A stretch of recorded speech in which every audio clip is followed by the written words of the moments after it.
Alright, let's look at how to set up a new assignment. First, make sure that your editing is turned on so that you're seeing this Add an Activity or Resource button in your modules. And then click on the one next to the module where you want to create the assignment. Up at the top, you'll see Assignment, and then you'll see Assignments 2.2 and all these things underneath it. Ignore all of those. Those are from an older version of Moodle. Go ahead and click on the very top one for assignment, and then click Add. And this will take you to our assignment editing page. Again, the name is what is going to show up on that front page for the students to see. Your description is where your instructions go. And as I mentioned in the earlier video, this is a great place to put something like click the Add Submission button to get started, or something like that, to give the kids a little bit of guidance in submitting their assignment. You might also put something here about the format that you want their file to be in. For example, please make sure that your file is submitted in Microsoft Word or PDF format. Okay, and then if you want to, you can display those instructions on the front page of your course. I don't usually like to do that, but you might be interested. Now there's two different date ranges that you're going to create here for the kids. One is the submission button. When is that available? And the other is when is the assignment itself available? So you might choose to have the assignment visible before the submit button becomes visible, and that is why there's two different ranges. This first set is for the actual submission button, and you can tell it when you want that submission button to first appear. And I don't normally do that, but you're welcome to. Due date I would do, definitely, because this will tell the students when they look at my home that they have an assignment that needs attention and that it's due. The cutoff date is when they will no longer be able to submit the assignment to you. Now if you choose to just disable these, then the assignment or the submission button will just appear and it'll be there the whole time, and it won't appear and disappear based on date and time at all. Okay, always show the description. You probably do want to do that because that's your instructions. These options right here have to do with an extra step where the students would have to click on something that says, are you sure you want to submit? And I don't like to do that just because I don't like to provide any extra steps than they have to have. I don't want them to somehow not get their assignment submitted. This notify graders about submissions, we definitely want to change that to no. Otherwise you're going to get an email every time somebody turns in an assignment. Once you make that no, this one will become available though, and this is a good one to set as yes, because this will notify you about those late submissions.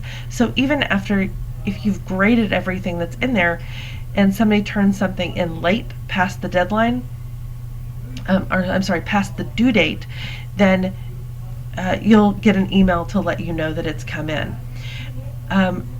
These options about submitting in groups, we aren't probably going to use. You can have like a group submit something, but in order to do that you would have to set up groups for all of your students, and we have so many students that that's not probably really useful for all of us at this point. Blind marking means that you would not be able to see a name attached to a file. Of course, if the students put their name on their paper, then it's irrelevant anyway. Submission settings, online text, this is where you would make it so that the students can type a response to you directly in Moodle.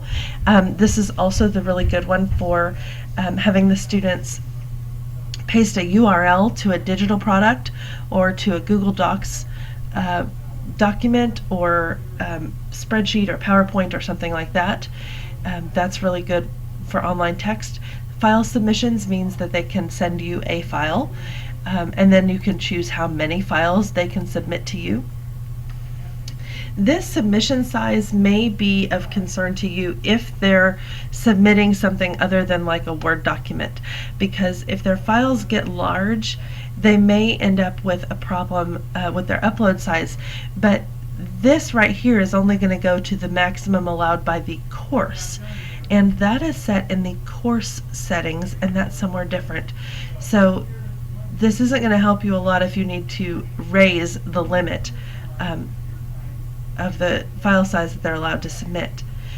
Submission comments just lets the students comment on the files that they're giving you. You know, a lot of kids feel like they have to explain something when they submit this to you. Well, okay, I submitted 3 files, but the one that you really need to look at first is the one titled blah blah blah, and the second one you need to look at is whatever. So if you wanted them to be able to do that, you hit yes. Here is where you allow the yourself to be able to comment on the student work.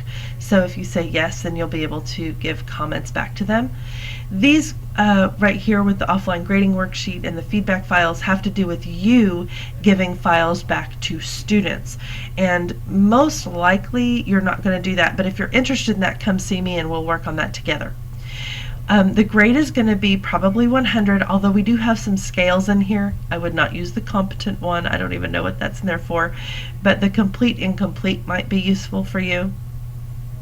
Okay, but probably you're going to use 100, and you're going to use simple direct grading.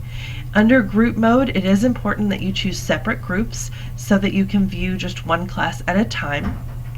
And then under restrict access, the thing about this is you can make this so that they can't access your assignment until something else happens. So for example, until they complete another assignment in Moodle and they earn a grade of an 85, they can't access your test. That's what that's for. We probably won't use that a whole lot. But again, if you have an interest in that, let me know and I will help you navigate all of that section. Activity completion is interesting. If you have this turned on in your class, you can make this so that they can't indicate activity completion. These are check boxes over on the side that show up so that the students can kind of keep track of where they are. You can have them manually mark it as completed so they can check it off themselves when they've finished, or you can tell it that it will mark it complete when conditions are met. And if you choose that, you can decide how that gets marked completed, whether they have to just view the activity to complete it, whether they have to get a grade on it, or whether they just have to submit it to have that marked complete. And then you can give it a date where you expect it completed by, if you would like. And all of this drives a little chart that you can have show up in Moodle where you can check all of your students' activity completions for assignments, and each student can look at all of their activities and see what they've completed and what they haven't. So this is nice to use if you're using it elsewhere in the course as well. Alone it doesn't make a whole lot of sense.